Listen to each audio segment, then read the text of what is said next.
这里就是武汉最牛最霸气的钉子户，曾经给他3000万都不愿意帮你，如今在这里独守空房，和周围的房子根本就不是同一个时代的产物。大家可以看一下他的邻居都去住上了附近的高档小区，他一个人在这里独守空房，用不上高压锅，用不上微波炉，用不上洗衣机，用不上很快的有线无线 WiFi。 看看附近的小区房子修的是多么的漂亮，多么的高大上。为什么他当初没有要这3000万呢？朋友们，你们可以在评论区交流互动讨论一下。我们来看到他周围的环境之后发现了这边的位置真的是好。你看这个还是一个医院，对不对？附近的商场也有很多，旁边不知道这个停车库是不是他的。我们发现呢，这个连造价多少万的这个人行天桥都要绕弯而建了。这楼下呢还有一片菜地，好像应该是重新开垦过了，不知道种了什么进去，可能是那种蔬菜之类的，旁边不知道是韭菜是什么。大家跟着我的镜头一起往这个钉子户的近距离观看一下，看看里面到底住了人没有。为什么曾经给3000万都不愿意帮你，如今呢应该是把房子都租出去了。看到每一户里面都要放那个挡隐私的这个纸然后这旁边呢也是同样如此。这个窗户就感觉非常有历史年代感，跟我老家那种80、90年代修的那种自建房非常的像。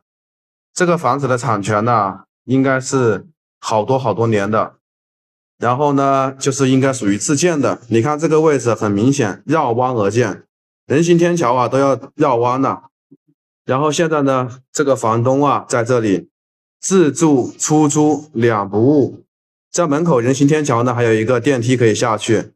我们看看这个位置到底是叫什么吧，上面写的是马场角路人行天桥，看到没有，限高5米，上面呢也可以走电动车。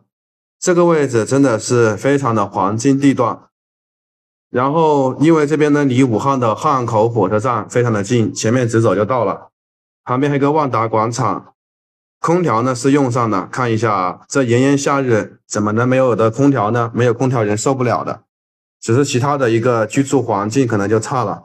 不过这边呢还有很多树在它后面有个公园，那个公园的话非常的舒服，然后绿树成荫，可能就是1楼了，蚊子比较多一点吧。大家可以看一下这个电梯是可以坐下去的，方便那些不方便的人群。然后呢我们可以看到这个下面刚刚有人进去了，看他多久能够顺利到达这个1楼。有人出来了，应该是推个婴儿手推车的。我们从这个2楼看上去这旁边不知道要不要做漏水防晒。你看这旁边墙体上面都有水渍流过的痕迹，因为像这种老式的房子一般的屋顶漏水应该做的不是特别好，隔几年就要弄一下，这个钱还是要不少花的呢。大家可以看一下马路对面，这里是一个万达影城，是一个万达广场，然后附近的高档小区楼房也是拔地而起，如雨后春笋般的拔地而起。这一栋更高了，你们大概估算一下这个楼房有多高吧。反正呢这个房子钉子户和这周围的一个建筑就是见到的东西完全不是同一个时代的产物。你说这到底是开发商赢了呢，还是房东赢了呢？你说房东赢了的话，这几年房价拼命的下降，不知道在这边什么时候收租子，收多少年，一个月收多少钱才能够回本。它总共是15个房间，上下3层的。你说是开发商赢了吗？开发商的话，如果说当初把房子拿过去建了什么住宅或者商场的话，那这些年呢这个商场住宅确实销量没有以前那么好了。反正呢好像都输了，那到底是谁赢了呢？如果说当初开发商给3000万自己建了一栋楼，卖不卖得出去还是一回事。然后房东的话，其实租房子的话也是可以的。我感觉的话房东应该是输了，你们认为呢？当初应该要的3000万2000万存银行，每年吃利息就够一辈子了，下面几代人也够了。反正呢我不知道当初怎么想的吧。看看这边的电梯也是一样，也可以按了之后就可以坐下去。看看这个电梯这边有没有人上来吧。现在在2楼，哦，没有人。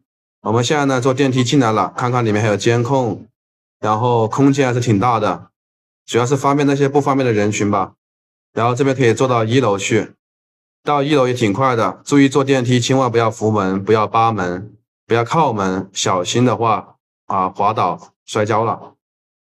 你们坐电梯有没有这个习惯啊？好了，一开门呢，眼睛闪了一下，停了好多车啊。我们站在这个下面呢，也能够看到这个钉子户，就在这个马路对面，看到没有？不知道你们看完这期视频有什么感受？欢迎留言。